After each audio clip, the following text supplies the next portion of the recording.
Greetings, everyone. This is W.C. Ballard, your nonprofit step-by-step CEO, and this is your Grant Writing for Nonprofits Step-by-Steps channel. And today we're going to talk about the 501c3 and whether you are an expert. And if you've clicked on this channel, that means you're ready to take the quiz. I have given this quiz to my students who are nonprofit managers and boards of directors, and only 50% of them actually pass the test. So if you're a nonprofit manager, I expect you to get at least 11 out of 12 of them, and most of you should answer all 12 the correct way. So with no further ado, let's start the test. Question number 1. What is the primary purpose of a 501c3 organization? A, to earn profits for shareholders, B, to engage in political campaigns, or C, to operate for charitable, educational, or religious purposes?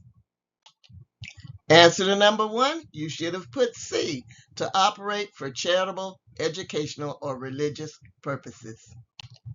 Question number 2. Which organization grants 501c3 status? A, your state attorney general, B, Internal Revenue Service, or C, the U.S. Department of Commerce? You should have answered B, the Internal Revenue Service. Let's go on. Question number 3. Donations to 501c3 organizations are typically A, tax deductible for the donor, B, taxable as income to the donor, or C, reported as a capital gain?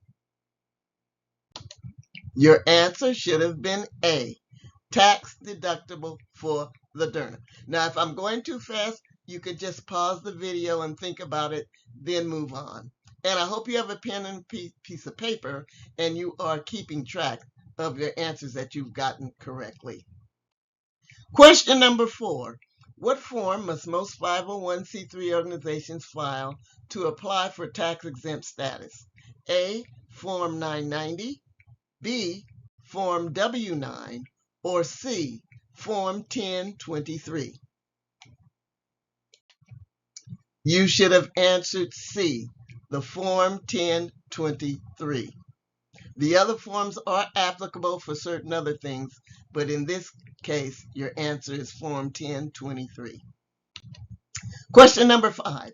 Which of the following cannot be a qualifying purpose for a 501c3 status? A, religious activities, B, private profit for individuals, or C, educational programs? Answer to question 5. Your answer should have been B. Private profit for individuals cannot be a qualifying purpose. Question number 6. What annual form must most 501c3 organizations file to maintain their tax-exempt status?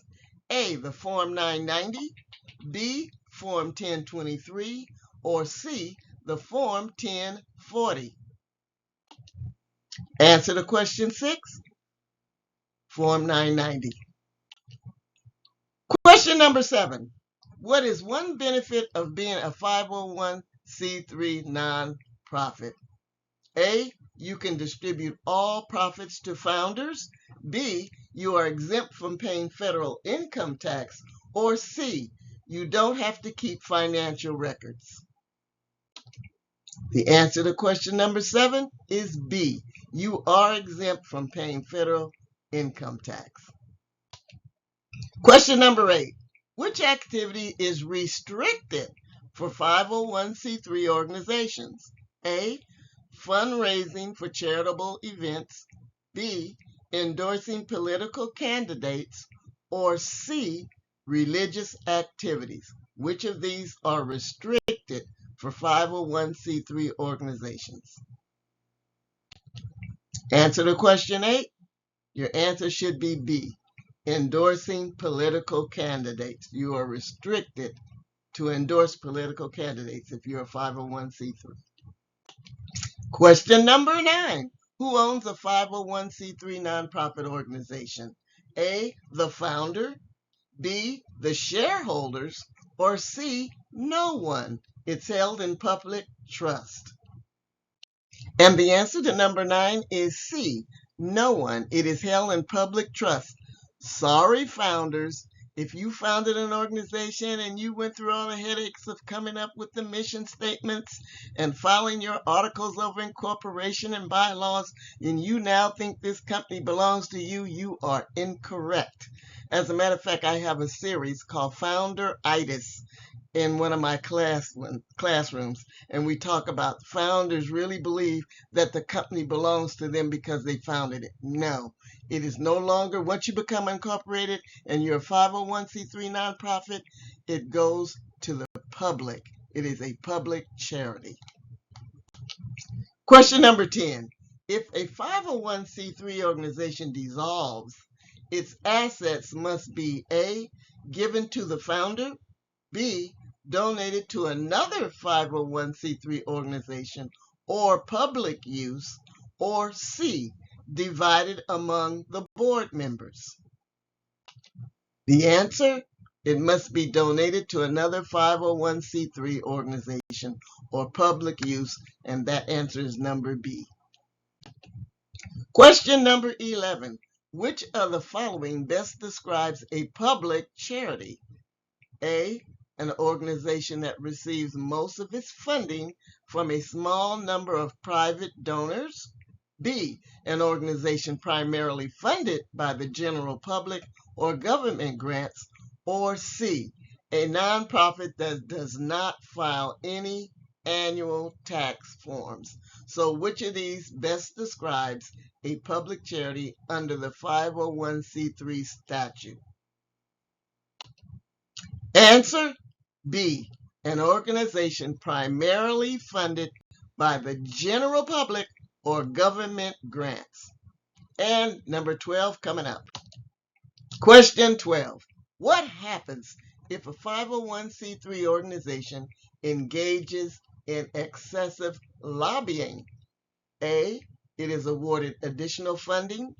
B, it may lose its tax-exempt status. Or C, it becomes a for-profit corporation. Answer to question 12.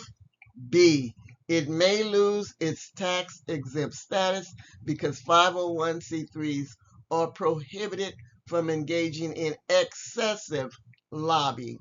A little bit of it, okay. When it becomes excessive, that means your tax-exempt can be threatened. So, now that you've kept points, I hope, if you got 12 out of 12, you're the expert. 11 out of 12, you're a pro. 10 out of 12, that's average for your nonprofit managers, people who think they're experts. That's considered average, and you need to do a little more studying. Number 9 out of 12, you have passed, just passed. And 8 or below, you failed. And if you failed, you need to take my class or somebody's class, or you need to view some of my 501c3 videos that it gives you a lot of information about what is a 501c3. And if you plan to manage one or start one, you need to know enough about it so you don't get yourself in trouble. You nonprofit managers, if you didn't score 11 or 12, you need to see me. Maybe you need to come on over to my classes. So finally, I hope you enjoyed the test. I do training. You can go if you want to take a couple of my classes, wcballard.podia.com, grant writing step by step. I have a picture of one of my students who came to my class, and she's now a pretty good expert on starting a nonprofit, and she completely understands what a 501c3 can and cannot do.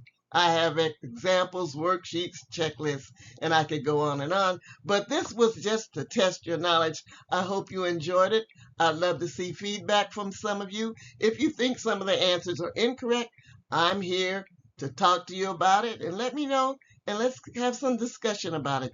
And while you're at it, click like or subscribe to my channel so you can get more of this good information. So without further ado, this is W.C. Ballard checking out.